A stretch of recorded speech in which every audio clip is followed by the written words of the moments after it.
Hello प्रिय student, आप सभी को के भी स्टडी ग्रुप में स्वागत करता हूं। आज आप लोग को हम पढ़ाना स्टार्ट करेंगे पीजी या एमए पॉलिटिकल साइंस लोग वालों के लिए, ठीक है। और आप लोग को विस्तार से वर्णन जो पॉलिटिकल साइंस सेमेस्टर 1 में पीजी का सेमेस्टर 1 में जो सिलेबस था उसका वर्णन पहले ही कर चुके थे। आप पीछे का वीडियो उठाकर देख सकते हैं, ठीक है। और जो आज हम आप लोग को पढ़ा रहे हैं ये पढ़ाएंगे पुनर्जागरण राजा राम मोहन राय, ठीक है। आप पहले भी बी में पढ़े थे लेकिन इसको विस्तार से कई पार्ट में आपको करके पढ़ाएंगे ताकि आप लोग को एक्सटर्नल या इंटरनल एग्जाम में किसी प्रकार का दिक्कत का सामना नहीं करना पड़े, ठीक है।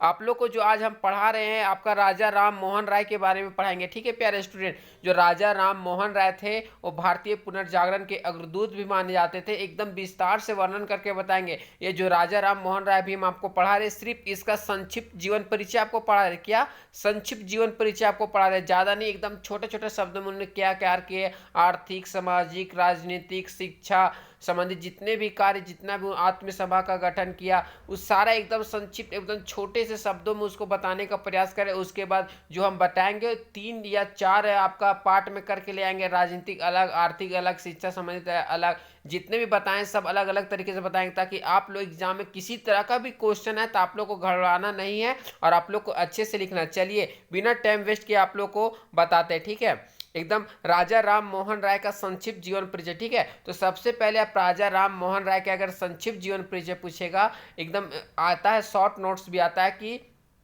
ठीक है, किसी तरह का भी क्वेश्चन पूछे तो आप याद रखिएगा जो राजा राम मोहन राय का जन्म हुआ था वो 22 मई 1772, देखिए यहाँ ऊपर में लिखा हुआ है, ठीक है। 1772, इनकी मृत्यु 1833 में हुई थी, ठीक है।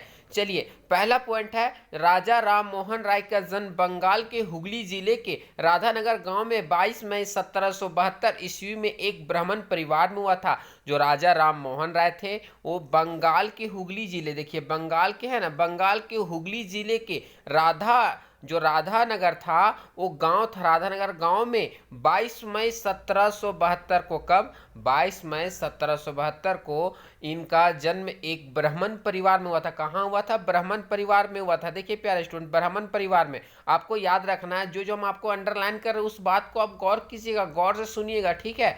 इनका बोलेगा राजा राम मोहन राय का जन्म, जिला उला नहीं पूछेगा, ठीक है। बोलेगा राजा राम मोहन राय का जन्म कब हुआ था, तो 22 मई 1772, ये देखिए 22 मई 1772 को हुआ था।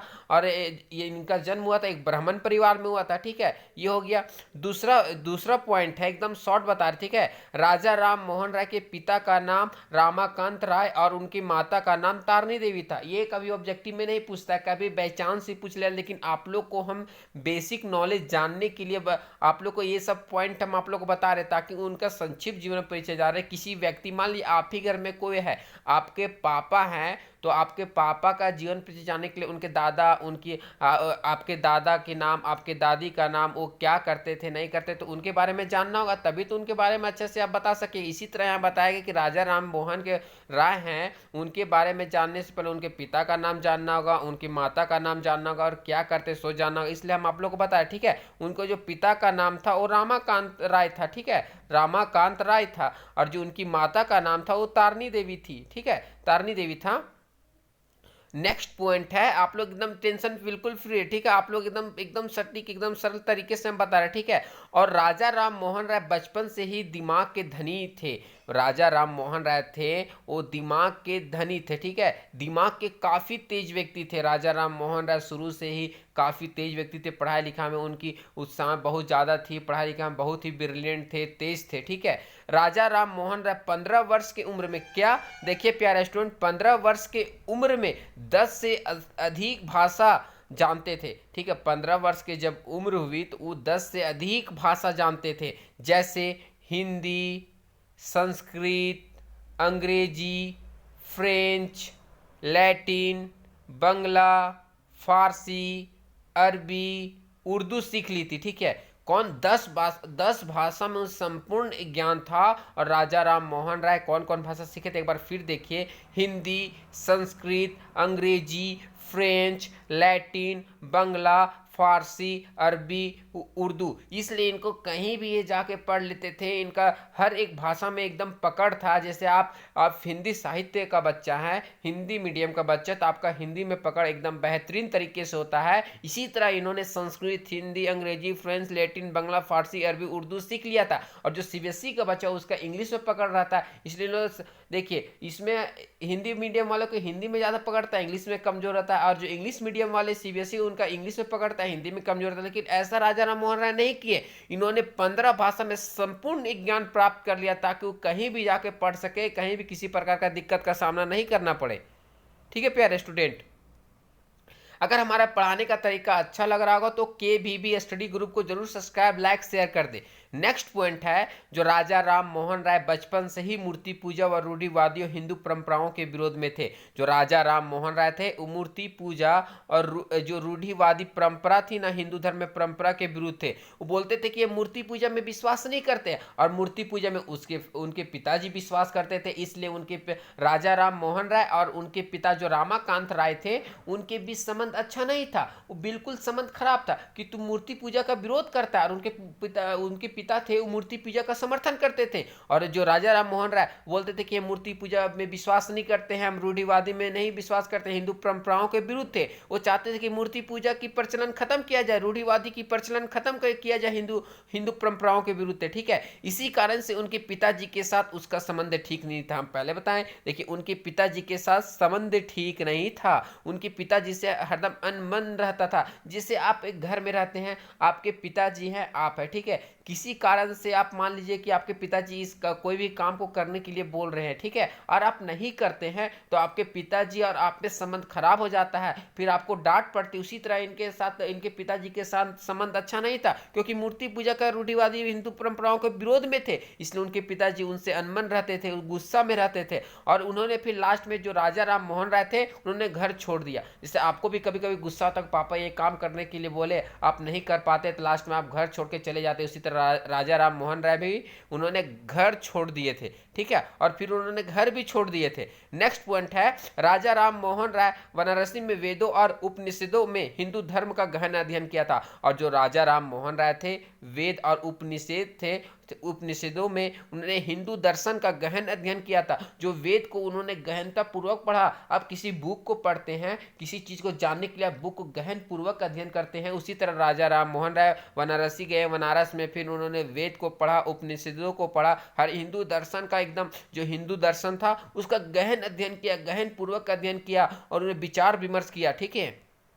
नेक्स्ट पॉइंट है प्यारे स्टूडेंट, राजा राम मोहन राय की पिता की मृत्यु 1803 में हो जाता है। और जो राजा राम मोहन राय की पिता की मृत्यु 1803 में हो जाता है। ठीक है, कब? 1803 में हो जाता है। नेक्स्ट पॉइंट है, राजा राम मोहन राय जो आर्थिक तंगी के कारण मुर्शिदाबाद में ईस्ट इंडिया कंपनी के राजस्व विभाग में नौकरी शुरू कर दिया। ठीक है, जो राजा राम मोहन राय थे वो आर्थिक तंगी के कारण, क्या? आर्थिक तंगी, उनके आर्थिक तंगी के कारण मुर्शिदाबाद में ईस्ट इंडिया कंपनी के राजस्व विभाग में नौकरी प्रारंभ कर दिए।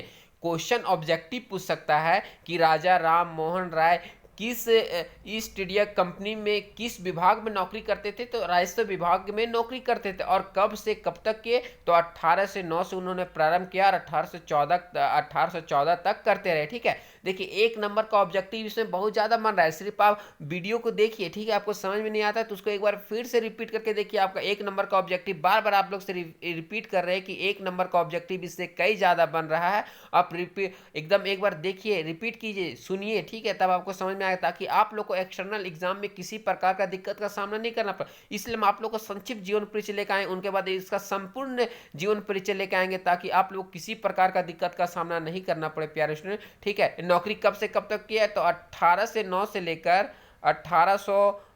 लेकर 1814 तक इन्होंने ईस्ट इंडिया कंपनी में राजस्व विभाग में नौकरी किया। ठीक है, नेक्स्ट पॉइंट है प्यारे स्टूडेंट,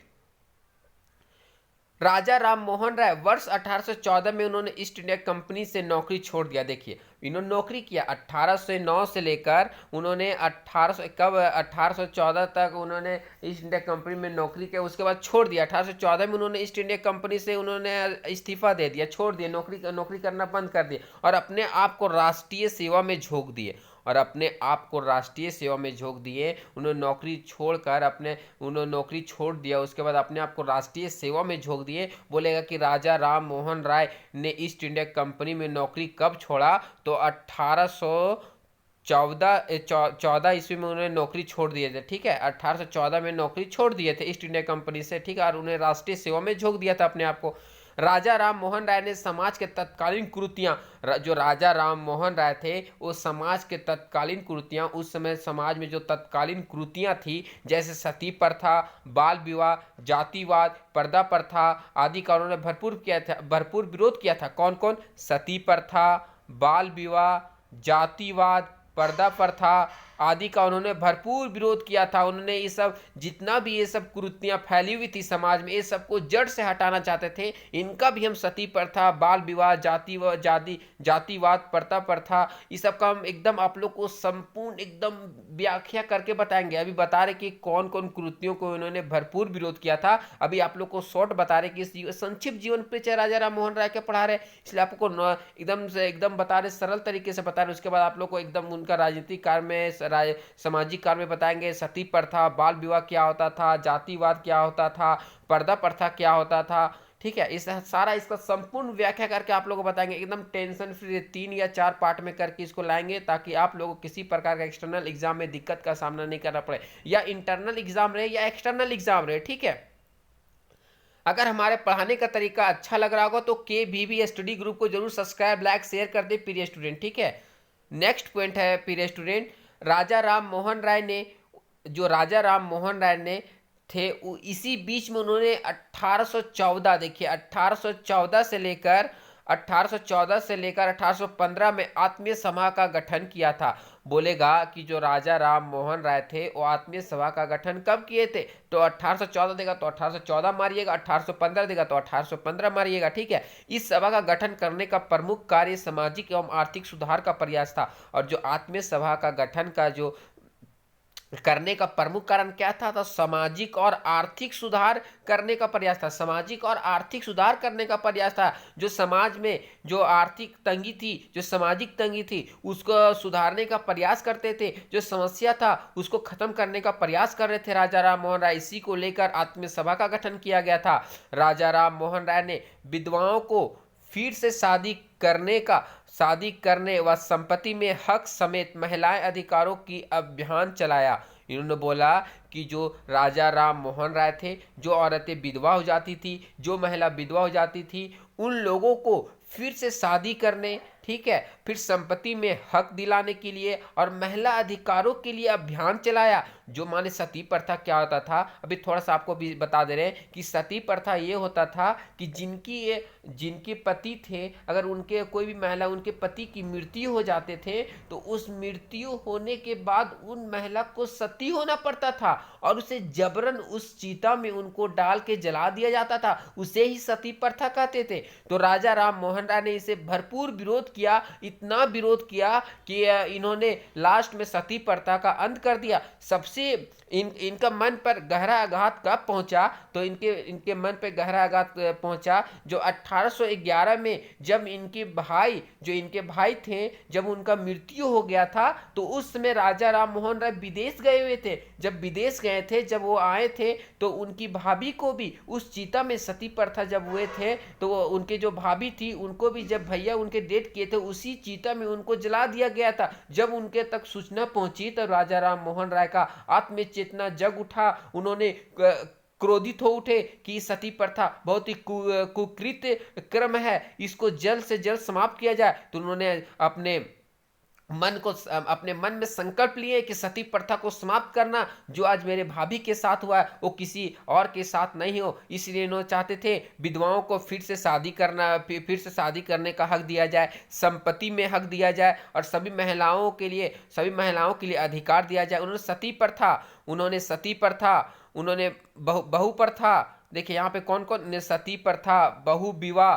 जोरदार विरोध किया। जो सती प्रथा था उन्होंने जोरदार विरोध किया। बहुविवाह ये होता था प्यारे स्टूडेंट, जो एक कोई पुरुष है अगर उनकी पत्नी की मृत्यु हो जाता तो दूसरा शादी कर सकता था, इसी का उन्होंने जोरदार और भरपूर विरोध किया। जो सती प्रथा बहुविवाह इसका बहुत ही विरोध किया और लास्ट में सती प्रथा को अंत कर दिया। ठीक है, लॉर्ड विलियम बेंटिंग के साथ मिलकर इन्होंने सती प्रथा का अंत कर दिया और लॉर्ड विलियम बेंटिंग और राजा राम मोहन राय का सती प्रथा को खत्म करने का इन्होंने बहुत योगदान दिया और लास्ट में सती प्रथा को अंत किया गया। आज हमारी महिलाएं, आज हमारी बहन, आज हमारी माँ लोग जो सुरक्षित है, ये राजा राम मोहन राय के ही देना है। इन्होंने बहुत ही नेक कार्य किए। इन्होंने जो सती हो रहे थे, जो औरतें सती हो रही थी, जब उनसे जला दिया जाता था, उस प्रथा को इन्होंने खत्म किया।